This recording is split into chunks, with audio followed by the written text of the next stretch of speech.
मुंबई नागपूर समृद्धी महामार्गासाठी जमीन देण्याला शेतकऱ्यांचा तीव्र विरोध आहे.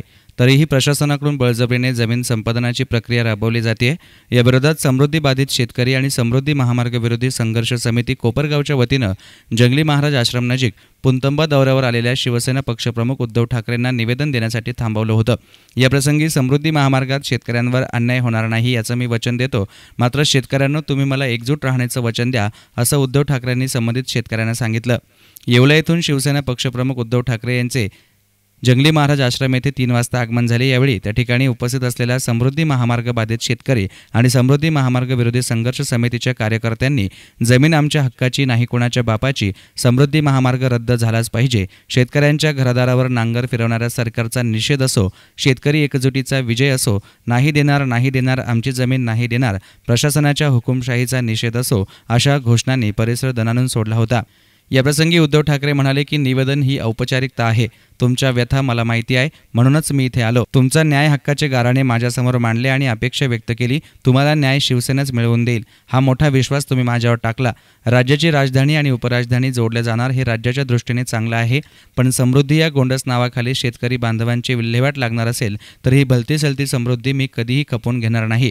तिकडे मुंबई गोवा महामार्ग तसेच शिवसेना प्रमुखांचे स्वप्न असलेला मुंबई पुणे महामार्ग झाला, तो शेतकऱ्यांना विश्वासात घेऊनच मेट्रोचाही प्रश्न सोडवला. समृद्धी महामार्गाची आखणी करणाऱ्या अधिकाऱ्यांची 1 इंच जमीन गेली का असा सवाल त्यांनी उपस्थित करत समृद्धी मार्ग कोठून झाला तरी मला फरक पडत नाही, या वृत्तीचा मी नाही. एकजूट करा, फुटपाडे बाजूला काढा. शेतकरी संप फुटला नाही म्हणून चांगलं माप पदरात पडलं. समृद्धी प्रकरणी आंदोलनाची वेळ येऊ नये आणि आलीच तर शिवसेना उघड तुमच्या पाठीशी आहे. सैरभैर होऊ नका. मी बोलवेन तेव्हा मुंबईला या, एकत्र बसू आणि मार्ग काढू, असं आश्वासन त्यांनी शेवटी दिलं. तरी देखील काही शेतकरी मात्र या संपूर्ण कर्जमाफी किंवा कर्जमुक्तीच्या निर्णयापासून वंचित आहेत आणि काही सरकारी बाबू आपल्या तिकडे रेषा खेचतात आणि मग खर्च, अनुमानित खर्च किती, अंदाजित खर्च किती, या सगळ्या गोष्टी केल्या जातात. जसं मी तुम्हाला रायगडचं उदाहरण दिलं तसं मुंबईतलं एक उदाहरण मेट्रोचं आहे. मेट्रो ज्या वेळेला मेट्रो नको का, मेट्रो पाहिजे, मग मेट्रो पाहिजे ती पाहिजे म्हटल्यानंतर कशी जाणार, कुठून जाणार, सगळं आखल्यानंतर 1100 इमारती त्याच्यात जाणार होत्या. 1100 इमारती. मग त्याच्यामध्ये किती कुटुंब आली, ती लोक बसली बिचारी बोंबलत. मग त्यांना मी भेटल्यानंतर मी सांगितलं की बाबा ह्या 1100 इमारती जर जात असतील तर मला सांगा ह्या इमारतीचं पुनर्वसन तुम्ही कुठे करता, मला नकाशा दाखवा, त्यांना आत्ताच्या आत्ता तसे जागा द्या. मग आम्ही 4 महिन्यांनी भेटले आणि मग त्या 1100 इमारतीच्या 200 इमारती झाल्या. मोबदला किती द्या, आम्हाला मोबदला नकोच, पैशामध्ये त्याची किंमतच होऊ शकत नाही. तसं तुम्ही पहिल्यांदा ठरवलं पाहिजे की तुम्हाला जमीन द्यायची नाही म्हणजे नाही की मोबदला वाढून पाहिजे, पहिले तुम्ही ठरवा.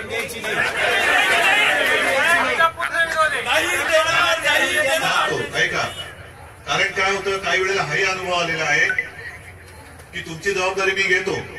प्रकल्प असं करण्याचे प्रयत्न झाले, त्याच्यामध्ये रायगड जिल्ह्यात, मुंबईच्या बाजूच्या रायगड जिल्ह्यात तो मोठा एसीझेड येणार होता.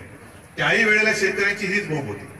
तिकडे तर अचानक एक दिवशी सगळ्या शेतकऱ्यांच्या राहत्या घरी नोटीसी गेल्या की यापुढे म्हणजे शेतकऱ्याचं पिढीजात घर 50 वर्ष 100 वर्ष शेतकरी त्या घरात राहतोय, त्याला अचानक नोटीस आली की यापुढे जर काही तुम्हाला घरामध्ये खिळा जरी ठोकायचा झाला तरी तुम्हाला यांची परवानगी घ्यावी लागेल. कोण तुम्ही, कुठून आला?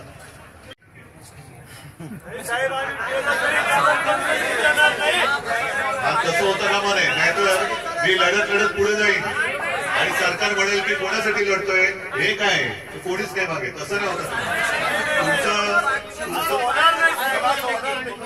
तुमची इच्छा जर का जमीन द्यायची नाही म्हणजे नाही असेल तर शिवसेना तुमच्या सोबत राहील आणि ती मागणी तुमच्यापर्यंत.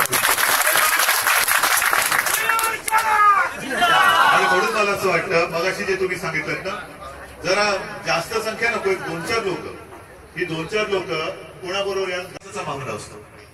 आज सुद्धा तुम्ही पोट पिटकेने बोलतात आणि तुम्ही तुमच्या या सगळं न्याय हक्काचं जे कारण आहे ते तुम्ही माझ्यासमोर मांडलं आणि त्याचबरोबर अपेक्षा व्यक्त केली की आम्हाला न्याय कोण मिळवून देईल, ती शिवसेनाच देईल. हा केवढा मोठा विश्वास तुम्ही माझ्या.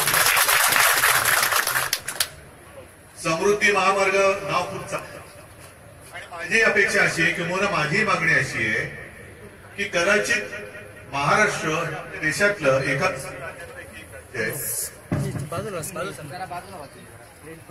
की ज्या राज्याला राजधानी आणि उपराजधानी आणि मग बाहेरची लोक कोणतरी येण्यापेक्षा